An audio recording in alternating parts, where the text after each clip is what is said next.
Okay, I'm going to continue with Keynes now.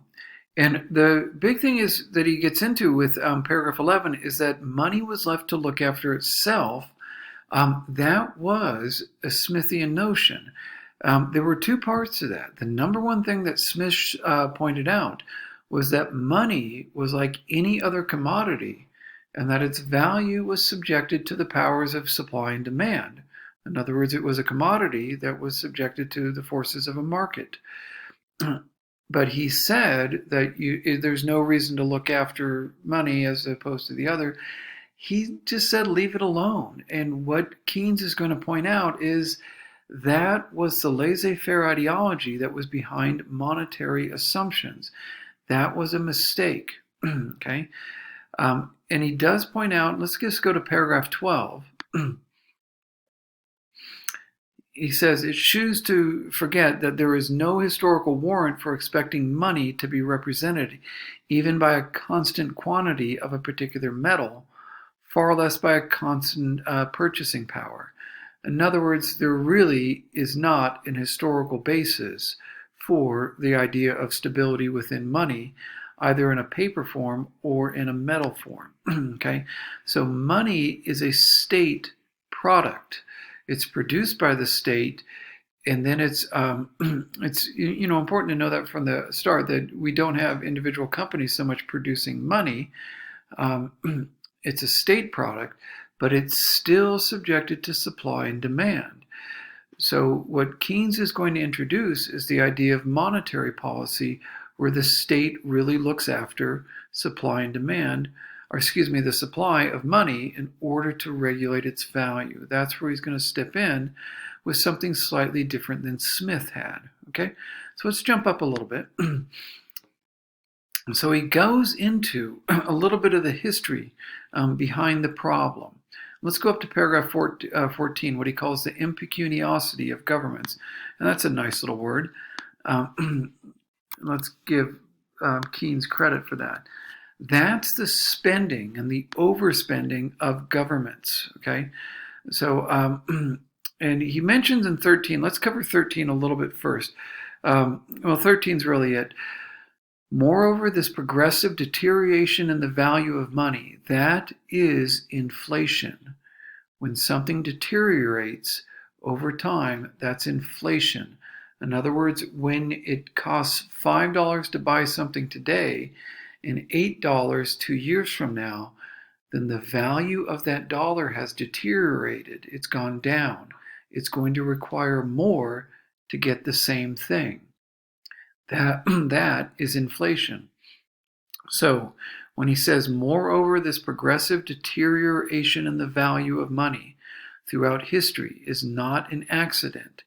It has behind it two great driving forces: the impecuniosity of governments.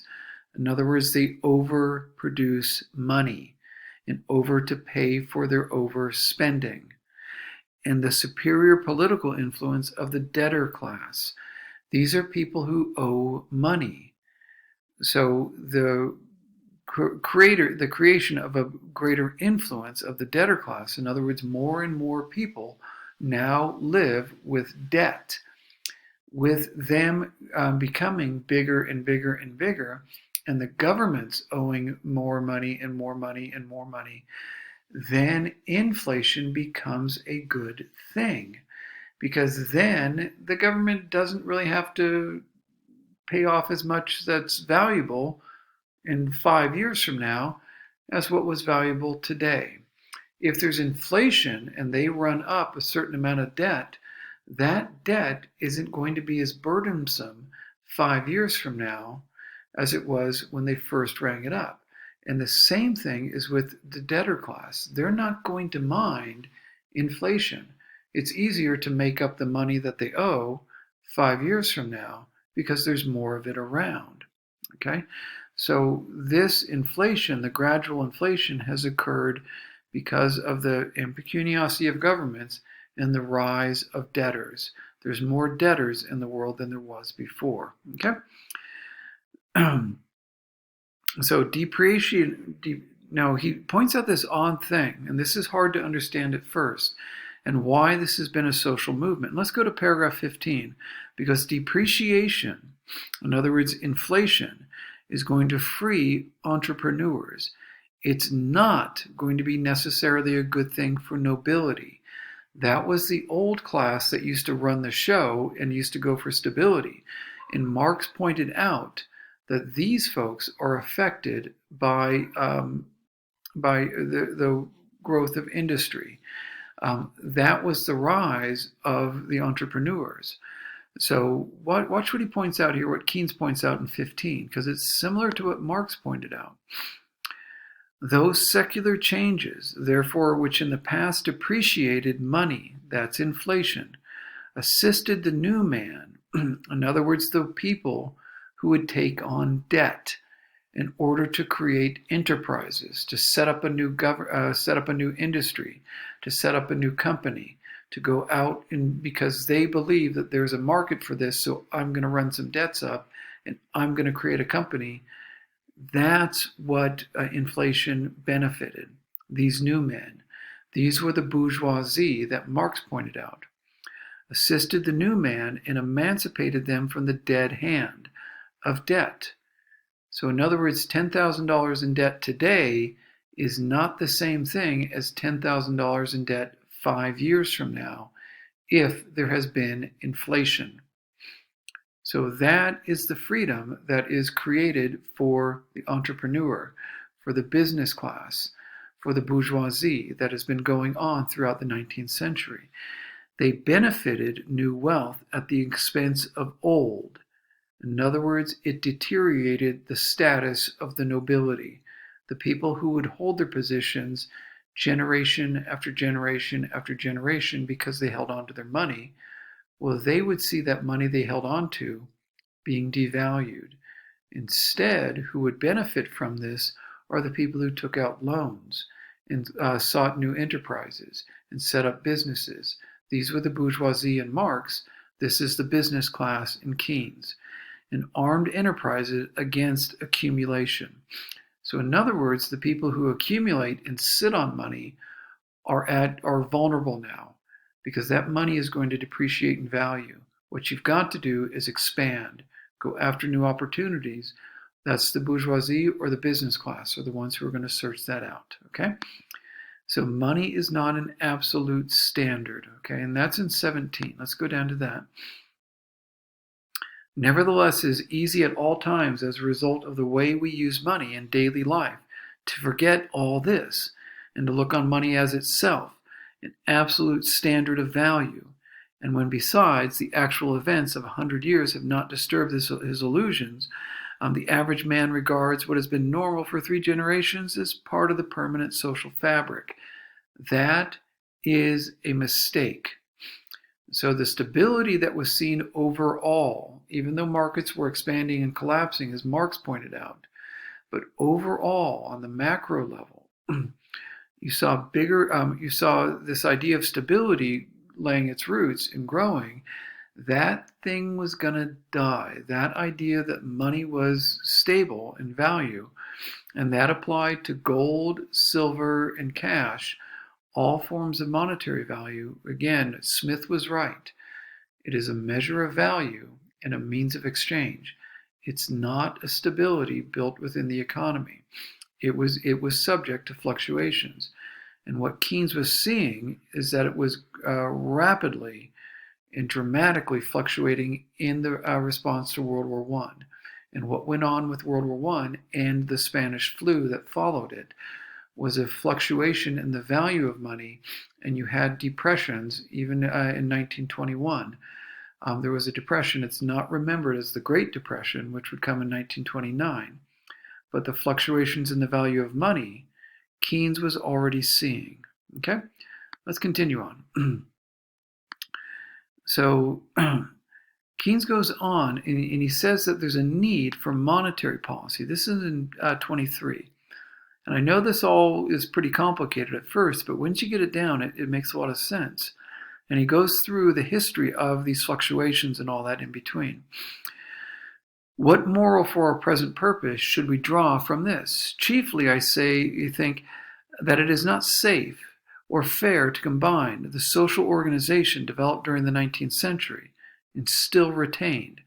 So again, and Keynes is writing this in 1923. It's still being followed. It was followed all the way through 1929 and for a period after that for a while, with a laissez-faire policy towards the value of money. It is not true that our former arrangements have worked well. If we are to continue to draw the voluntary savings of the community into investments, in other words, if we're going to draw capital into capitalism, it's not going to work. Laissez-faire policy towards the value of money is not going to work if we're going to keep asking people to put their savings into investments and allow entrepreneurs or the business class or the bourgeoisie to go out and looking for opportunities here, there, and everywhere. It's not going to work anymore. We must make it the prime object of deliberate state policy. In other words, the governments must step in, that the value in terms of which they are expressed should be kept stable. So how do you do that? Because that's the big issue. You cannot, money is not inherently stable. It's not. It just isn't. But how should the policies be built around the stability of money? How do you create it? And it's going to be in the nuances of supply and demand. If the state is the only producer, it can produce at a rate to create stability. So the previous ideologies are flawed, are dramatically flawed when you have fluctuations, which is what the world was seeing in the wake of World War I, like crazy. There is a need to preserve capitalism. That is at the basis of Keynes. He is addressing the crisis that Marx witnessed. Marx was witnessing these fluctuations, and they were getting even worse in Keynes's time. And you were getting more and more movement towards communism throughout the world. Keynes was addressing the fluctuations that Marx was seeing and the crises that Marx was seeing, but he was proposing to address it in a way that Smith would have understood. But Smith did not propose it because he did not foresee this happening. So there's a need to address the fluctuations in the money values, but you always have to understand that money is not inherently stable. Okay, so let's get into it a little bit. We're not going to get through the whole thing, but let's get into the first bit of it. Let's go to paragraph 24 and the individualism, which Keynes brings up, of the business class. Rising prices incentivize the business class. Okay, so let's go to 24.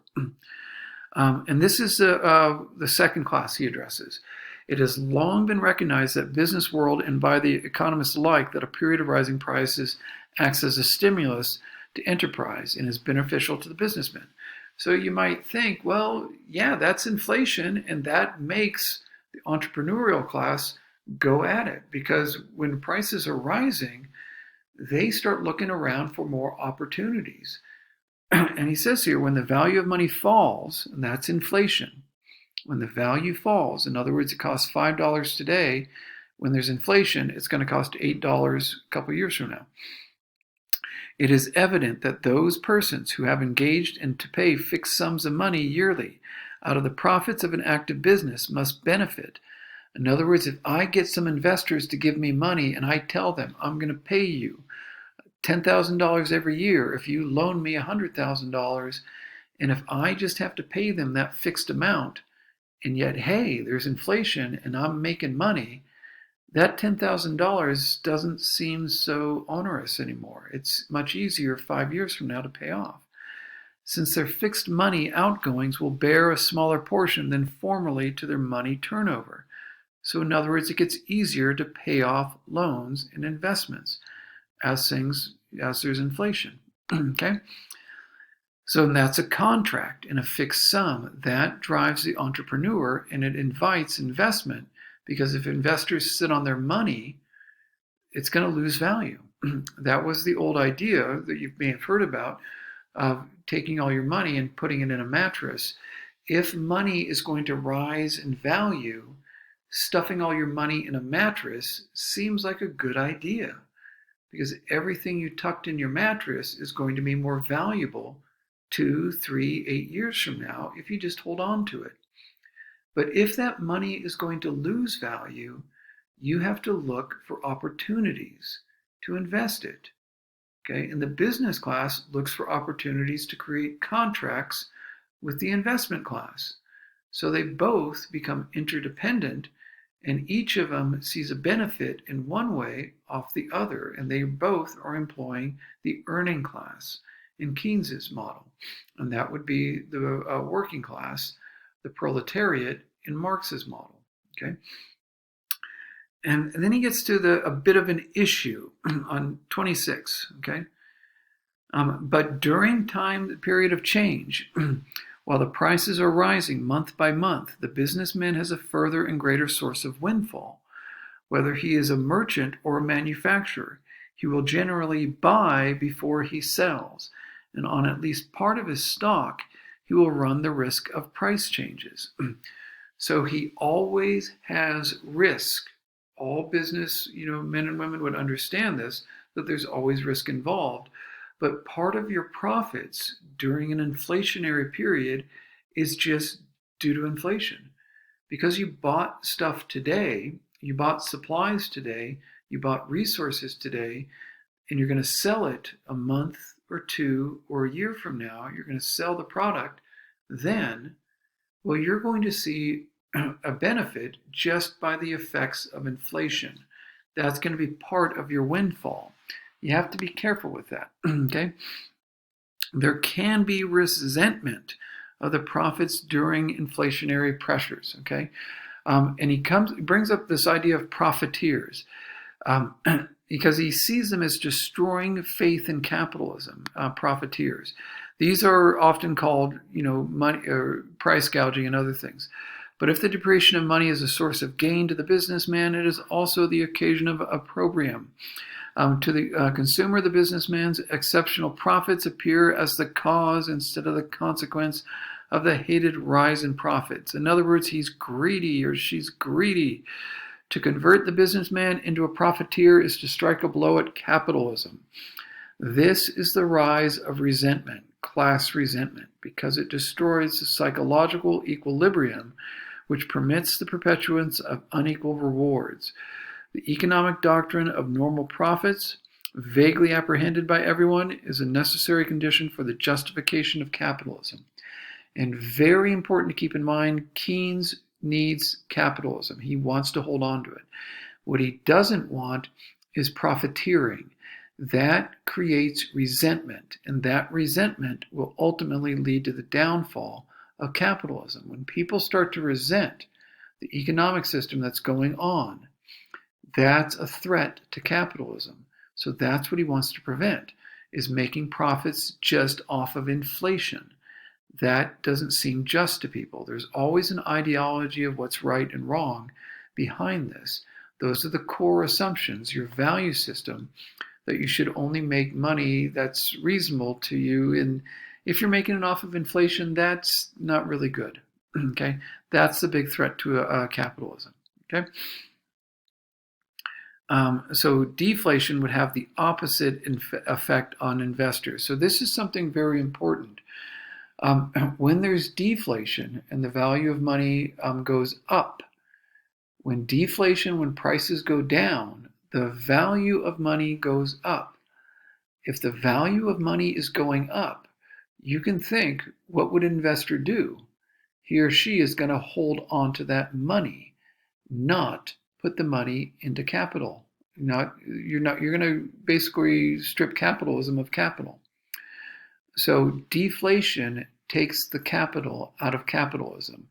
Radical inflation creates resentment and becomes a threat to capitalism. So something has got to be better than either extreme.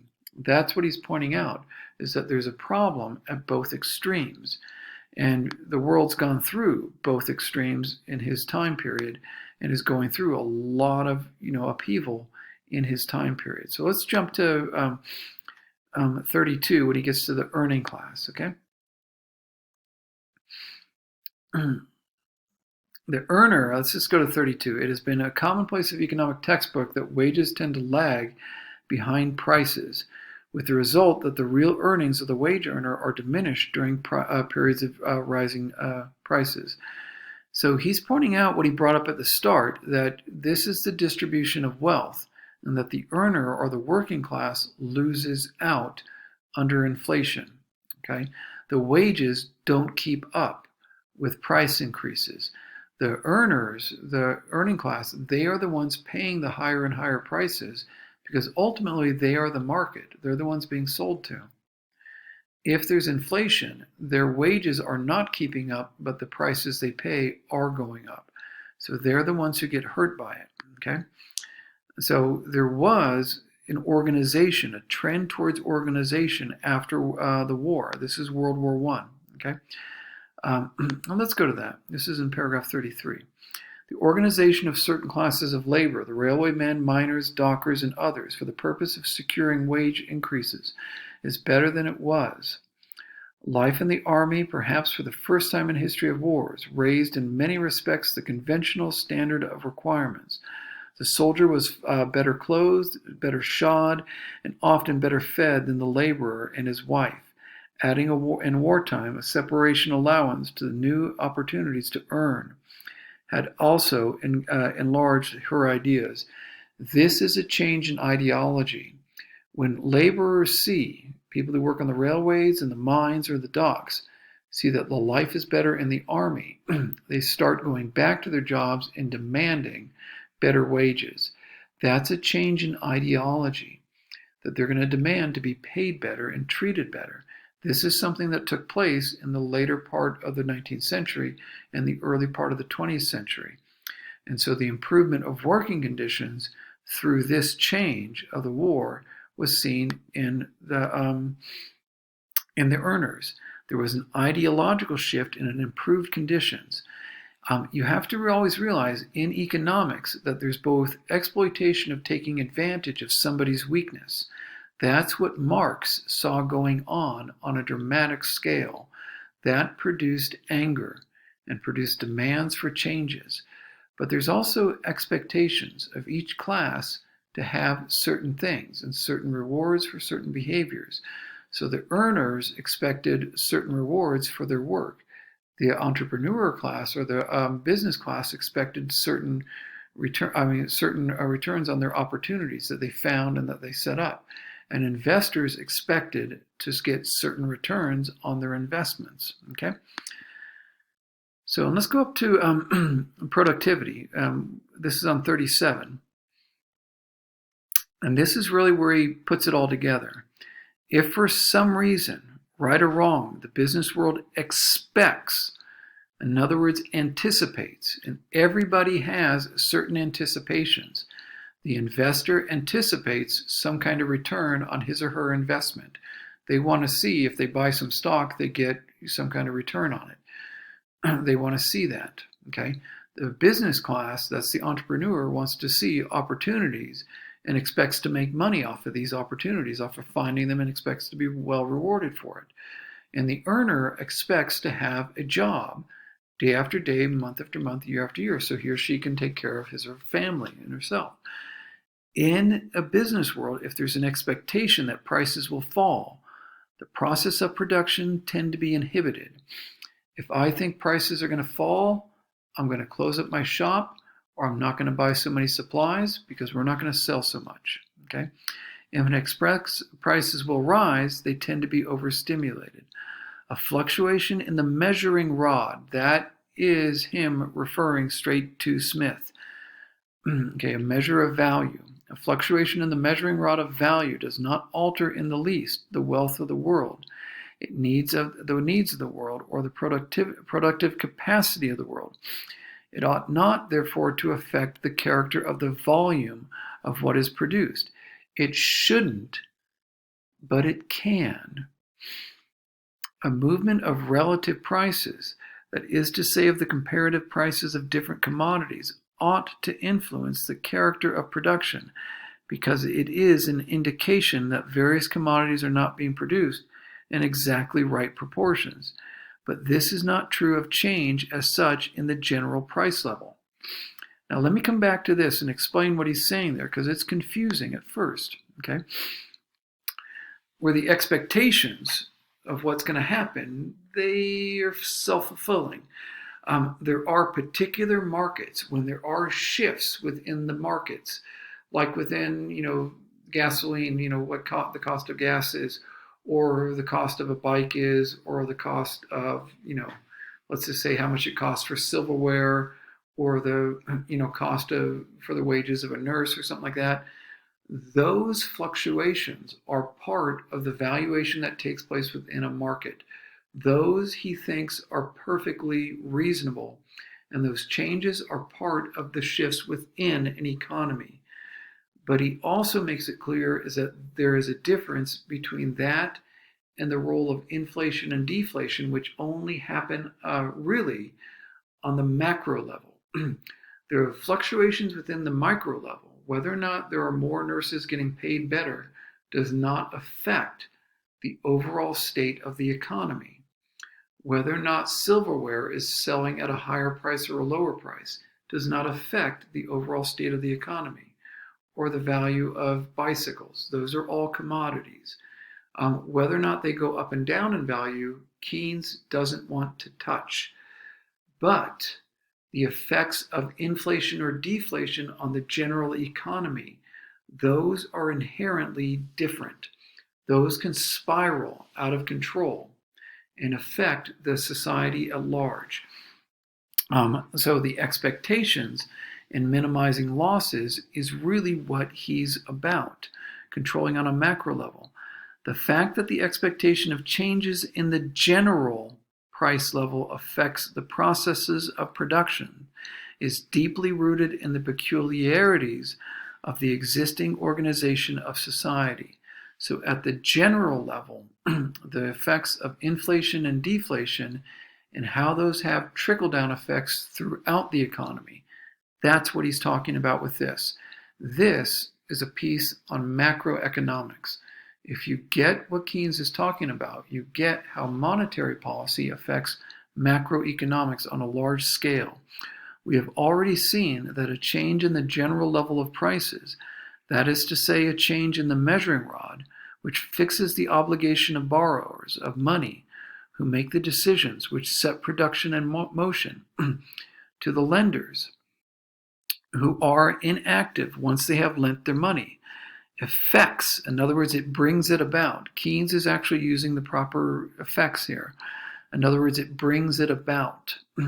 A redistribution of real wealth between the two groups.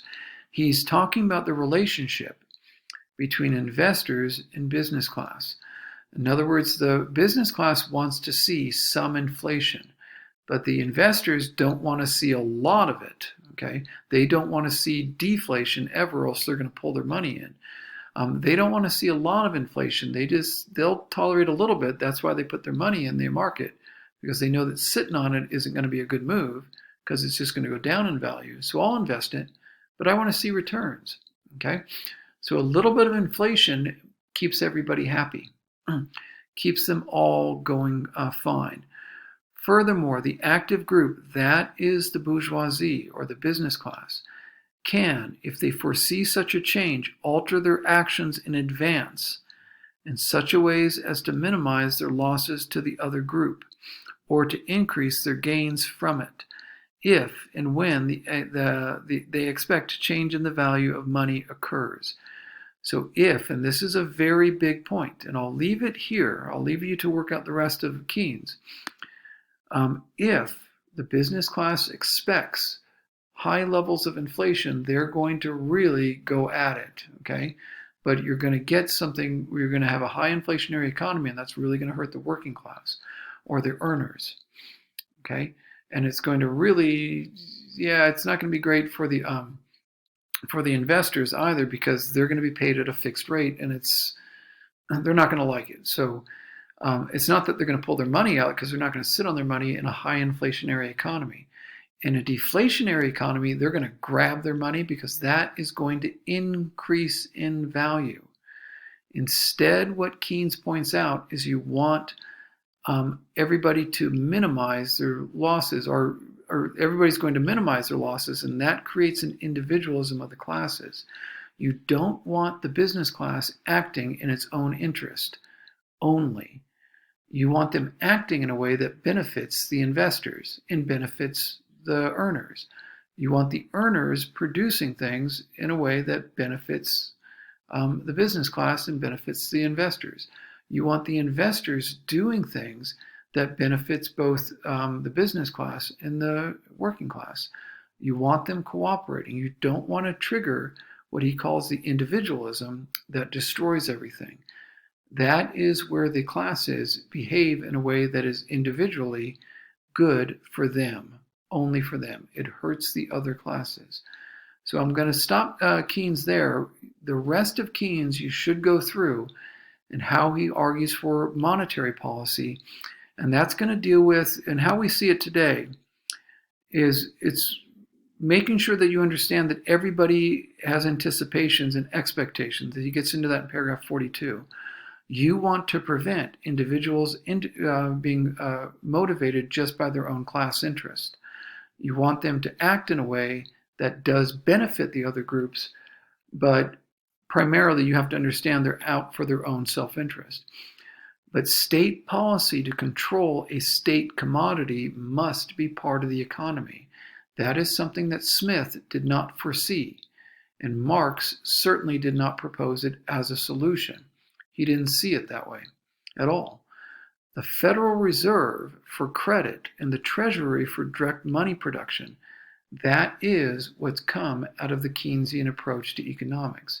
The Federal Reserve was regulating interest rates, was setting minimum standards. That's how they set the interest rates of how much money goes out through the banks and other institutions, of how many institutions loan out money. But also the Treasury with how it prints money. These are influences upon the production of money, and those things are going to produce effects upon the valuation of money. It's recognizing that Smith's argument that markets are always going to win out in the end. Smith was right, but Smith was wrong in that he thought you should not pay attention to it. It wasn't reliable. So Keynes is arguing that there should be some kind of state control, or state influence, I should say, because you ultimately don't control it. You can influence monetary value, and you can do it by influencing monetary production, the production of credit and the direct production of money. Okay, I'll hold it there. Good luck with Keynes, and good luck on this. Take care, you guys.